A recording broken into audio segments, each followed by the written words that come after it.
Gloire à Dieu. Merci Seigneur, merci à Jésus.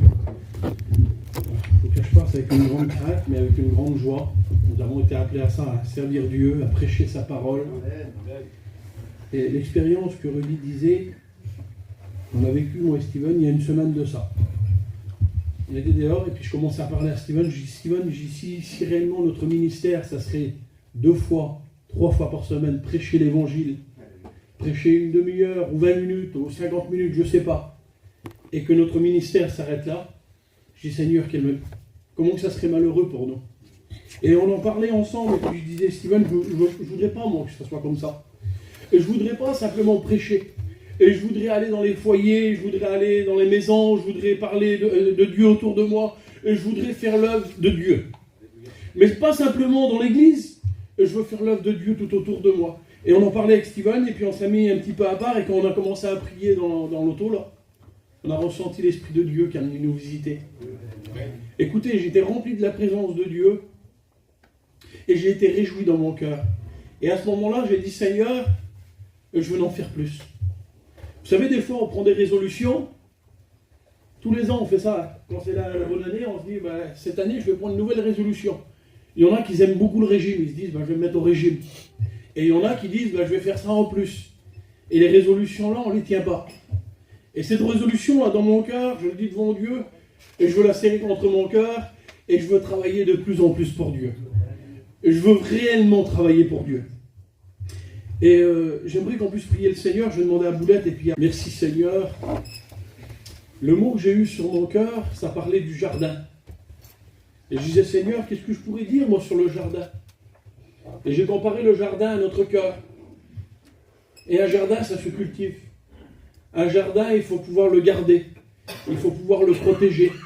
Parce qu'on ne laisse pas n'importe quoi dans un jardin. Et je pensais à ça et je disais, Seigneur, comment alors? Parce qu'il y en a, c'est un tout venant. Ils acceptent tout dans leur jardin. Il y a des jardins, on met ce qu'on veut, on fait ce qu'on veut. Mais il y a des personnes que leur jardin, ils n'en prennent soin. Ils le gardent, ils le protègent. Et j'ai lu un verset dans la Bible, c'est marqué comme ça.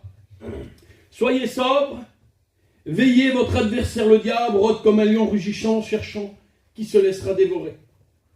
Et dévorer, ça veut dire engloutir, avaler et détruire. Ce que l'ennemi cherche à faire, c'est pas simplement nous ralentir, c'est pas simplement poser des choses et dire je vais te ralentir, tu pourras plus avancer, tu pourras plus cultiver, tu pourras plus protéger. Ce que l'ennemi veut faire, c'est détruire complètement. Et si on ne veille pas, si on ne prie pas, on n'a pas moyen de s'en sortir. On n'a pas moyen de tenir ferme devant l'ennemi. Parce que quand on veut tenir ferme devant quelqu'un, je ne sais pas pour vous, mais je ne vais pas m'asseoir et me dresser devant quelqu'un, moi. Dans l'époque, je vous parle de ça, c'est les gens qui vivaient dans le monde, écoutez, quand quelqu'un venait les trouver, il n'y avait pas beaucoup de personnes qui restaient assis.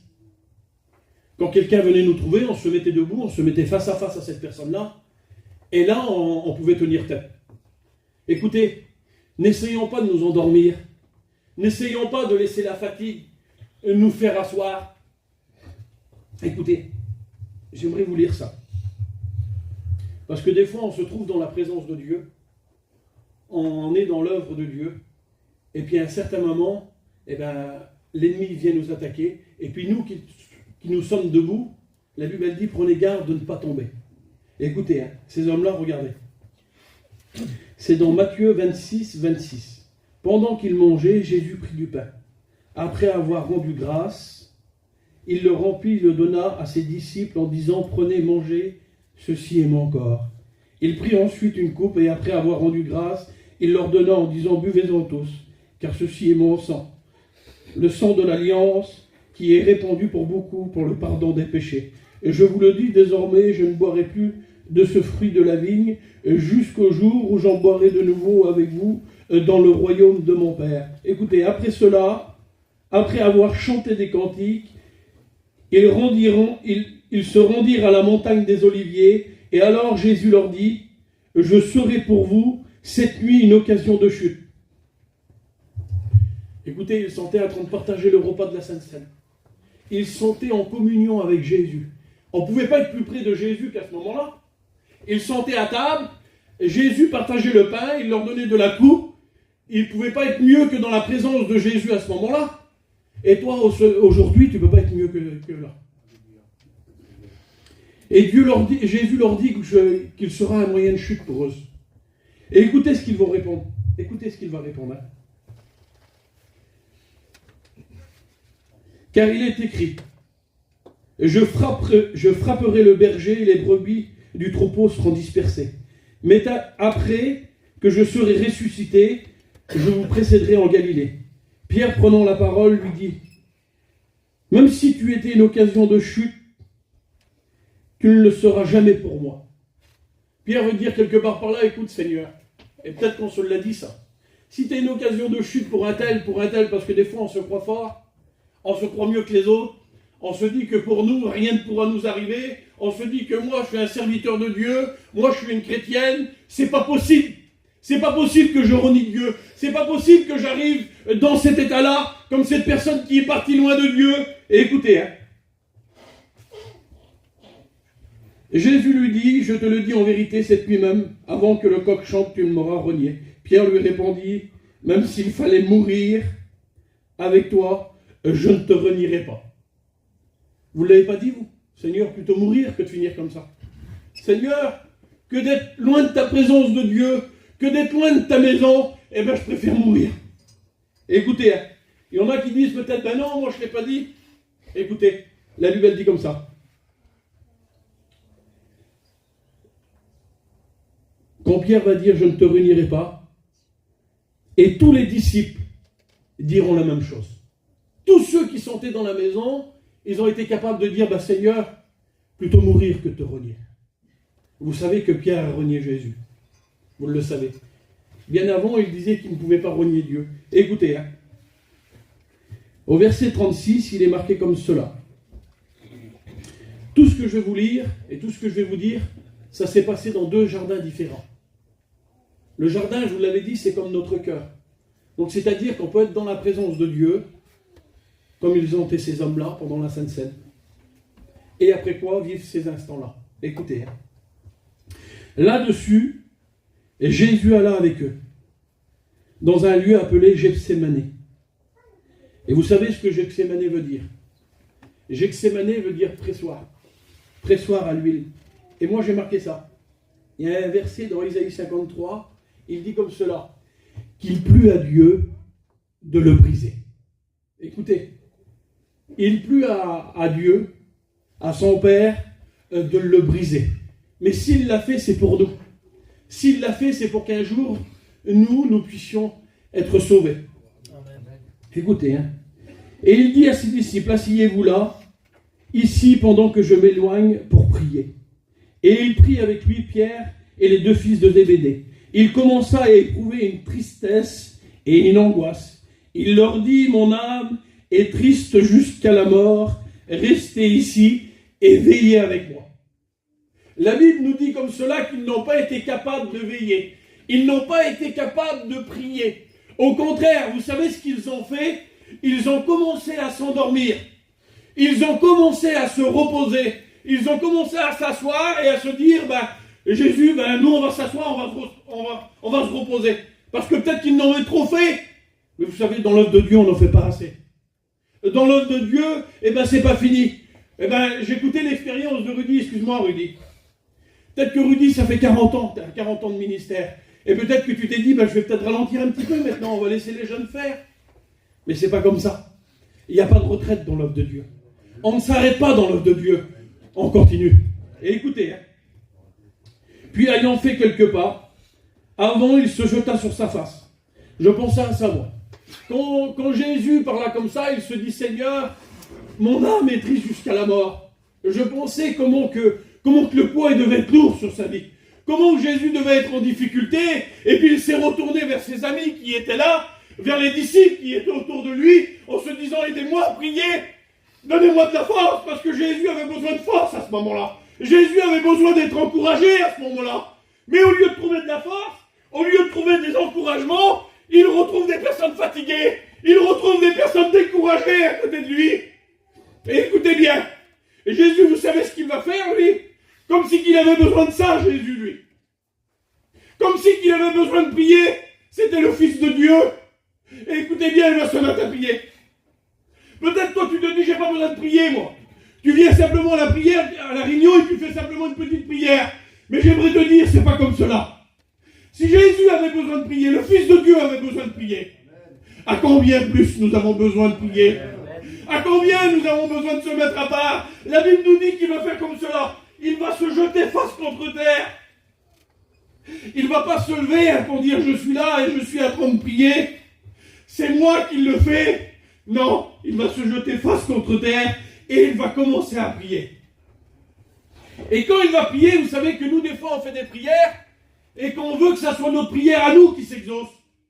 Qu'on veut que ça soit notre désir à nous. Parce que des fois, on prie pour un malade, on veut que le malade soit guéri. Mais écoutez, c'est Dieu qui fait tout. On ne donne pas d'ordre à Dieu.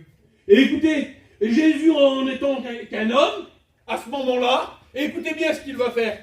Il va dire, Seigneur, si tu pourrais éloigner cette coupe de moi. Si tu pourrais éloigner cette coupe de moi. Et il va se reprendre. Il va dire, Seigneur, mais si tu le fais, fais-le pas selon ma volonté, mais selon ta volonté à toi.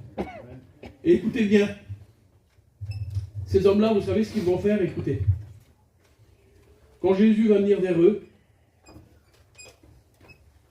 il vint vers les disciples qu'il trouva endormis, et il dit à Pierre, vous n'avez pas pu donc veiller 1 heure avec moi. Veillez et priez afin de ne point tomber dans la tentation. L'esprit est bien disposé, mais la chair est faible.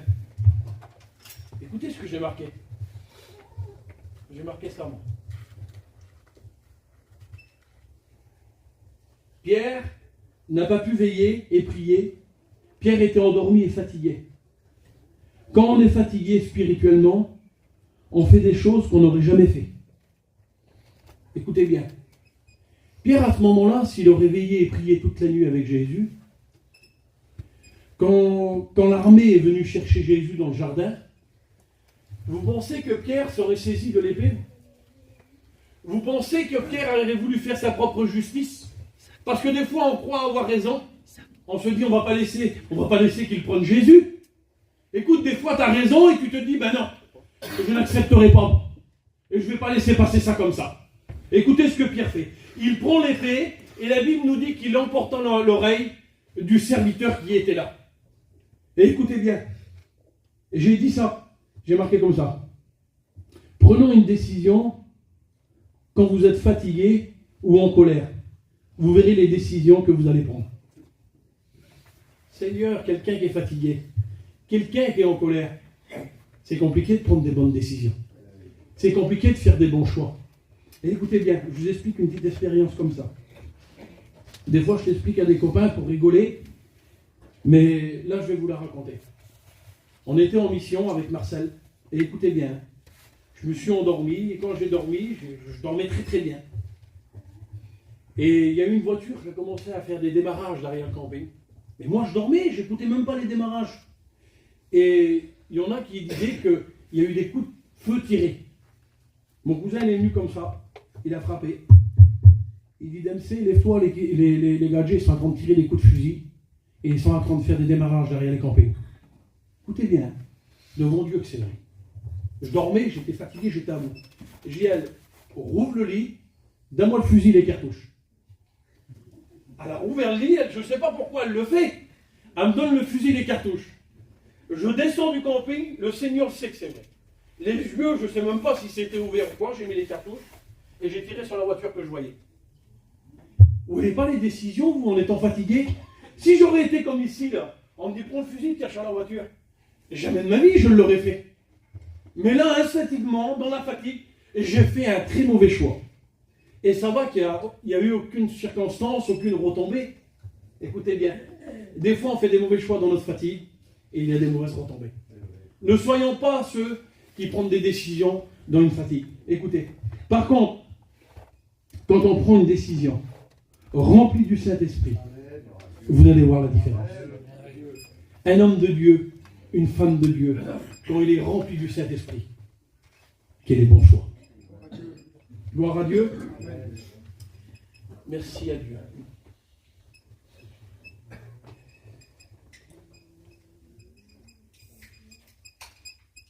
J'ai marqué ça. N'aimez pas le sommeil de peur que tu deviennes pauvre spirituel. C'est un verset de la Bible. Il ne faut pas aimer le sommeil. Un peu d'assouplissement, un peu de croiser les bras et une ruine sourdienne s'emparera de vous. Ouvrez les yeux et vous serez rassasiés de pain. C'est pour ça, veillez. Veillez, ça veut dire ne pas dormir. Veiller, ça veut dire ne pas s'arrêter. Veiller, ça veut dire d'avoir les yeux ouverts, de voir des fois quand le problème vient sur nous, de voir quand la difficulté vient sur nous. Gloire à Dieu. Écoutez, quand Jésus était dans le jardin, il a eu plusieurs choses. Pierre, une seule chose, Pierre a réagi avec une circonstance que des fois il n'aurait jamais dû faire. Écoutez, Jésus, ce qu'il a vécu dans un jardin. J'ai marqué comme cela. Dans le jardin, il a connu la tristesse. Il a connu l'angoisse. Il a connu la trahison. Il s'est fait arrêter. Il a connu l'abandon. Il fut crucifié et il mourut. Et je disais, Seigneur, comment tu as fait pour supporter toutes ces choses? Ben oui. Comment on fait pour supporter toutes ces choses? Quelqu'un qui nous trahit, nous. Quelqu'un qui nous parle dessus. Et des fois, on n'arrive pas à surmonter. Des fois, on dit, c'est pas possible. Lui, je ne le pardonnerai jamais. Lui, je ne pourrai jamais lui pardonner ce qu'il m'a fait. Écoutez, Jésus a connu tout ça dans le jardin. Et il est passé au-dessus de tout ça. Comment Jésus a supporté tout ça en veillant et en priant. Et la prière, c'était ça. Il pria son Père 3 fois, et il le dit comme ça, si c'est possible que cette coupe s'éloigne de moi, toutefois, non pas ce que je veux moi, mais ce que tu veux toi. Alors, écoutez, Luc 22, 43. Alors un ange lui apparut du ciel pour le fortifier. Quand on prie le Seigneur, ne croyons pas que notre prière, elle ne dépasse pas le plafond. Ne croyons pas que nos prières ne sont pas exaucées. Et Jésus était exaucé, lui. Un ange est venu vers lui, et l'ange l'a fortifié. Gloire à Dieu. Écoutez. Et j'ai marqué ça. Ça s'est passé aussi dans un jardin. Dans le jardin où Jésus, il était mort. Dans le même jardin, Jésus est ressuscité. Et je pensais à ça. Je dis, Seigneur, que dans notre cœur, ça soit comme ça.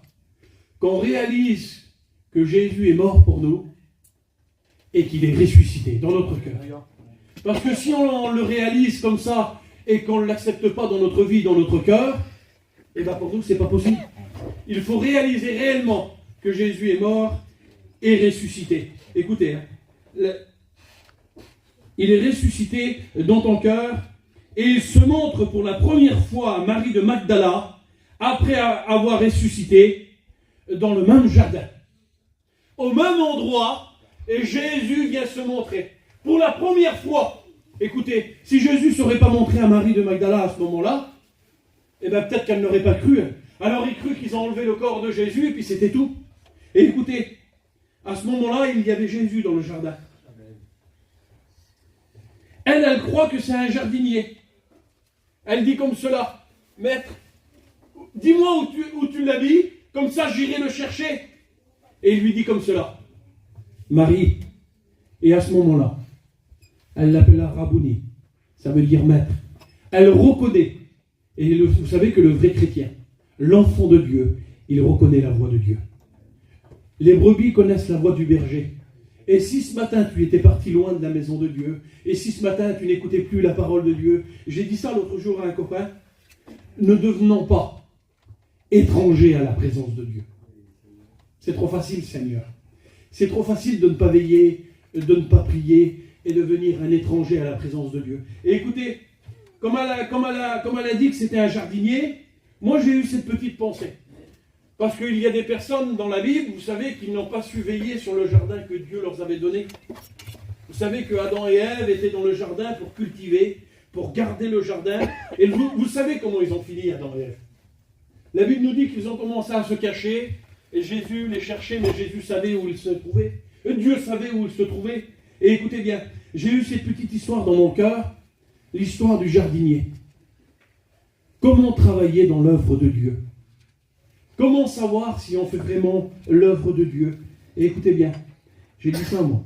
Travaillons comme s'il reviendrait dans 50 ans ou dans 100 ans, mais attendons-le comme s'il reviendrait à la seconde. Parce qu'on doit travailler dans l'œuvre de Dieu. Il faut avoir des projets dans l'œuvre de Dieu, mais tout en sachant que Dieu vient nous chercher. Et écoutez bien, vous savez l'histoire du jardinier, là, que le maître était parti. Et le maître, quand il est parti de la maison, il a dit à son jardinier, il a dit, écoute, je m'en vais, mais je ne sais pas quand est-ce que je vais revenir. Mais quand je reviens, je voudrais que la maison soit en état. Et je voudrais que le jardin soit trouvé propre. Et je voudrais que tout soit entretenu. Je voudrais que tout soit gardé, bien gardé. Et écoutez bien, cet homme-là, comme le maître de la maison va partir, il va commencer à entretenir la maison. Il va garder la maison. Et la petite histoire nous dit qu'il y avait un facteur qui passait tous les jours. Et tous les jours, le facteur, il posait la même question à cet homme. Il lui disait, mais pourquoi tu tailles? Pourquoi tous les jours tu entretiens? Pourquoi tous les jours tu cultives? Pourquoi tous les jours tu fais quelque chose dans ce jardin-là? Alors je vois toujours les volets fermés, et alors je vois qu'il n'y a personne. Vous savez ce que cet homme a dit? Il lui a dit comme cela. Il dit, le maître de la maison. Vous savez que Jésus a dit ça? Je m'en vais vous préparer une place. Et le jour où je viens, que vous soyez prêts. Écoutez, hein. Le maître de la maison m'a dit ça. Qu'il partait, mais quand il allait revenir, qu'il voulait trouver sa maison propre, sa maison pure, sa maison entretenue, sa maison gardée. Et il lui a dit, c'est pour ça que je travaille tous les jours. Tous les jours, je travaille pour que quand le maître va revenir, qu'il trouve sa maison propre. Soyons de ceux qui travaillent, soyons de ceux qui veillent, soyons de ceux qui gardent ce que Dieu nous a donné. Et écoutez, l'histoire nous dit que quand cet homme est revenu, il trouva sa maison bien entretenue. Que Dieu soit glorifié ce matin. Alléluia. Gloire à Dieu. Merci à Dieu. Écoutez, j'ai pris des versets de la Bible que Dieu rebâtit, que Dieu donne des forces nouvelles. Écoutez, et c'était comme ça. Si auparavant c'était comme ça, dans un pays auparavant, comme un jardin d'Éden, et depuis, c'est un désert affreux. Écoutez, peut-être auparavant, tu étais comme un jardin d'Éden. Tu étais comme ce jardin-là, bien fleuri. Tu avais une odeur devant Dieu. Et là, tu es devenu comme un désert affreux. Je disais, Seigneur, et il y a un mot que Carlo disait, je lui ai dit ça l'autre jour. D'un désert aride, il dit toujours ça, Carlo, lui. Jésus nous fait un oasis verdoyant. Écoutez, écoutez bien. L'Éternel sera toujours ton garde, ton guide. Il rassasiera ton âme dans les lieux arides, et il redonnera de la vigueur à tes membres. Tu seras comme un jardin arrosé, comme une source dont les eaux ne tarissent pas. Écoutez, et l'on dira de cette terre qui était dévastée auparavant, tu es devenu comme un jardin d'Éden. Amen. Et Éden, vous savez ce que ça veut dire? Lieu de paradis terrestre, un lieu de délices, où Dieu se plaît, où Dieu prend du temps, où Dieu peut passer du temps avec toi. Et écoutez-moi, vous qui poursuivez la justice, vous qui cherchez l'Éternel, portez les regards sur les rochers d'où vous avez été taillés, sur le creux de la fosse d'où vous êtes tirés. Ainsi l'Éternel a pitié de Sion, et il a pitié de toutes ses ruines, où il rendra son désert semblable à un Éden, et sa terre aride à un jardin de l'Éternel. Écoutez les promesses de Dieu. Si aujourd'hui tu es venu, tu es tout sec. Si aujourd'hui tu n'as plus d'odeur, si aujourd'hui tu n'as plus rien devant Dieu, et Dieu est celui qui est capable de te redonner. Amen. Dieu est celui qui est capable de te redonner ce que tu avais perdu. Amen. Il est celui qui est capable de te faire devenir un jardin d'Éden ce matin. Amen. Et écoutez, j'ai vécu une expérience comme ça concernant le rocher. Et j'étais dans des hôpitaux, et puis je passais par des difficultés, par des problèmes, et j'en pouvais plus. Et le Seigneur le sait, lui. Le Seigneur le sait quand on a besoin de lui. Il ne tentera pas au-delà de nos forces. Et quand je suis revenu sur la place, là, avec mon petit de l'hôpital, je coupe le plus court, il y avait tous les chrétiens qui sortaient là. Tous les serviteurs de Dieu, toute la mission complète était en train de prier, en train de chanter des cantiques. Et le cantique qui était chanté, il disait, Dieu a entendu ta prière. Et j'étais réjoui dans mon cœur. Je dis, Seigneur, tu as entendu ma prière. Oui, ce matin. Et Jésus a entendu ma prière. Peut-être tu pensais à ça hier soir quand tu t'es couché. Seigneur, j'aurais besoin d'un mot. Seigneur, j'ai besoin d'être rebâti. Parce que Jésus rebâtit sur les ruines. Et Jésus reconstruit sur les ruines. Et écoutez bien. J'étais comme j'ai fait comme un songe, et comme un rêve, écoutez. J'étais sur une digue. Et cette digue, elle allait loin dans la mer. Et il y avait toute l'église avec moi. Et il y avait tous les serviteurs de Dieu à ce moment-là qui étaient avec moi. Et quand j'étais sur cette digue-là, je tenais mon petit dans les mains et je marchais sur cette digue-là. Et il y avait une grande tempête. Et vous savez, hein, on connaît la mer. Il y avait une grande tempête, il y avait des grandes vagues qui venaient frapper sur la digue. Là. Et l'eau, elle allait partout.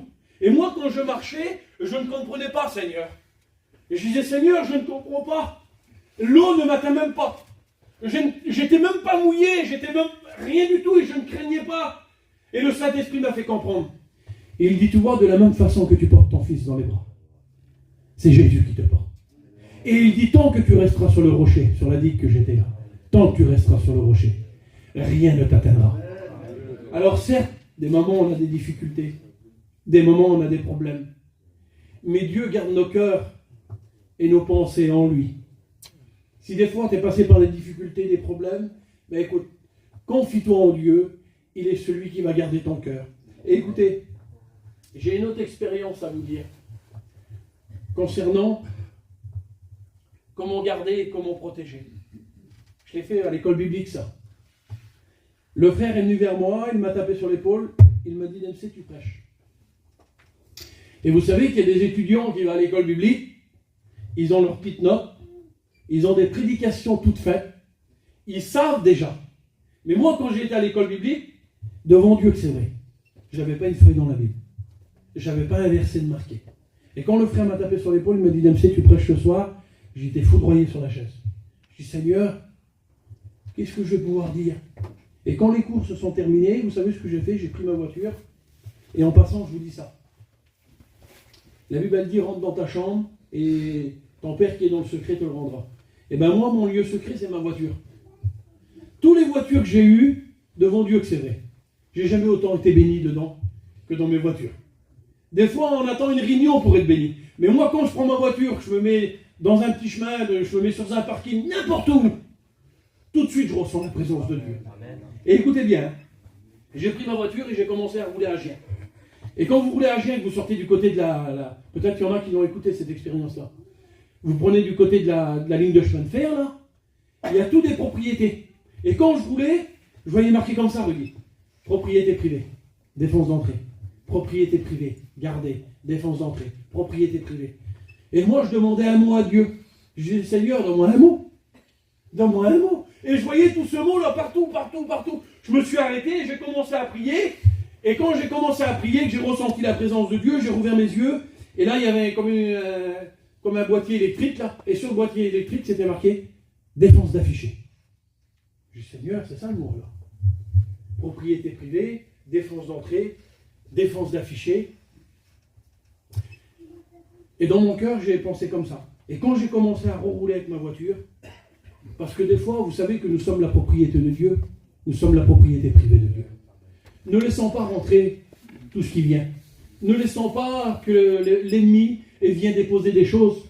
Écoutez, là, c'était marqué défense même d'afficher. Ne laissons pas l'ennemi afficher quelque chose sur nous.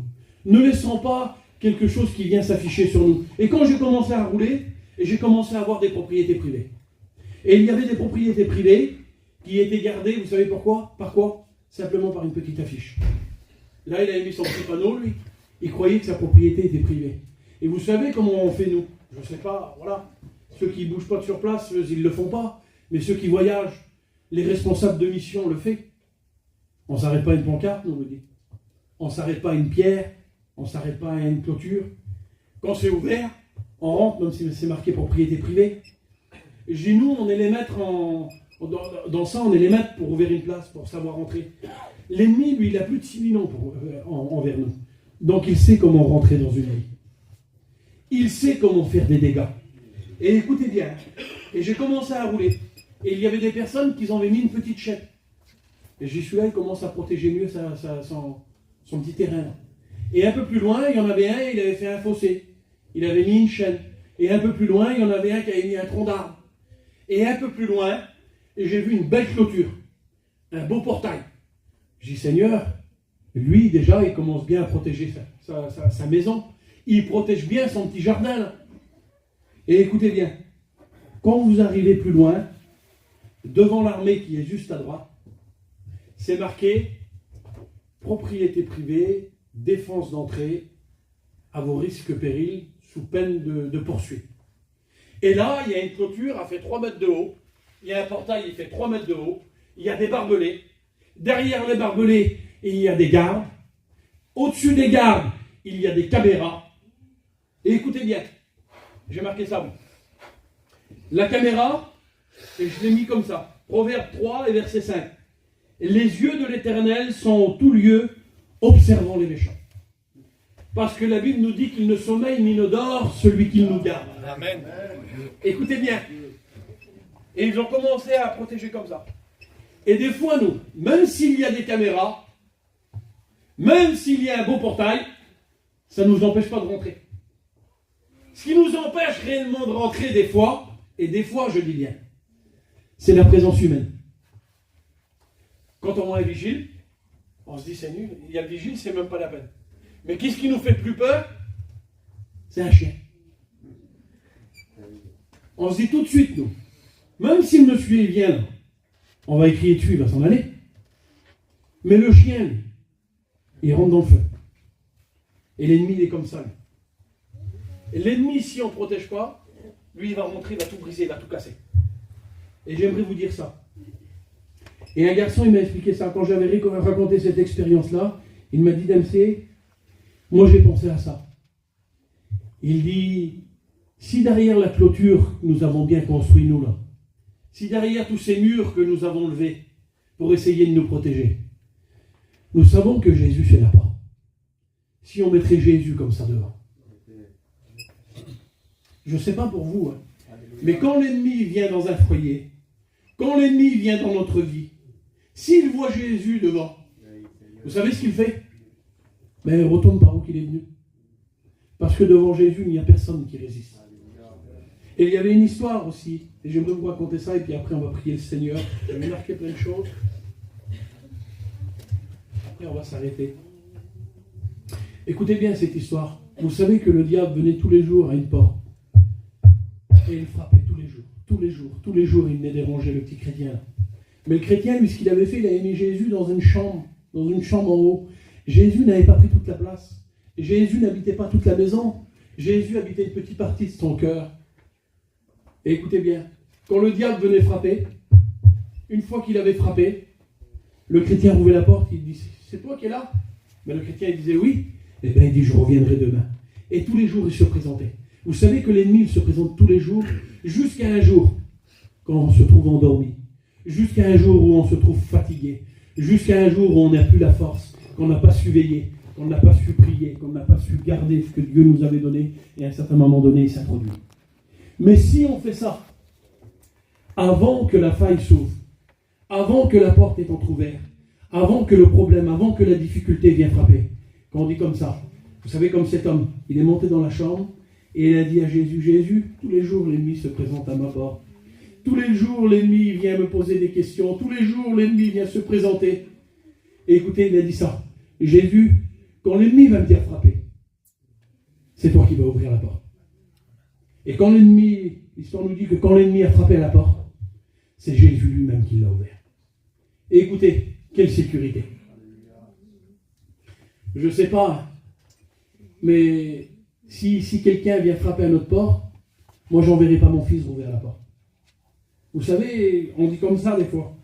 Quelle peur les mauvais gradiers. Quelle peur si un gradio vient le soir. Moi je le dis franc devant Dieu. Et c'est vrai. D'aller quelque part le soir dans un champ ou dans un bois, vous ne me ferez pas aller. Par contre, quand je suis dans ma petite maison, il y a ma femme et mes enfants, devant Dieu, il y aura ce qu'il y aura devant la porte. Je rouvre la porte et je fais ce qu'il y a à faire. Eh bien écoutez bien, Jésus c'est pareil. Quand l'ennemi vient se présenter, peu importe la pensée de l'ennemi, peu importe la décision que l'ennemi avait prise. Et Jésus est celui qui est capable de l'arrêter. Alors ce matin, si tu n'as pas su veiller, si tu n'as pas su garder, j'aimerais te dire ça. Demande à Jésus de garder et de veiller sur notre vie. Parce que là, il a été pris pour un jardinier. Et un jardinier, c'est un gardien. Il est celui qui garde ta vie ce matin. Que Dieu vous bénisse.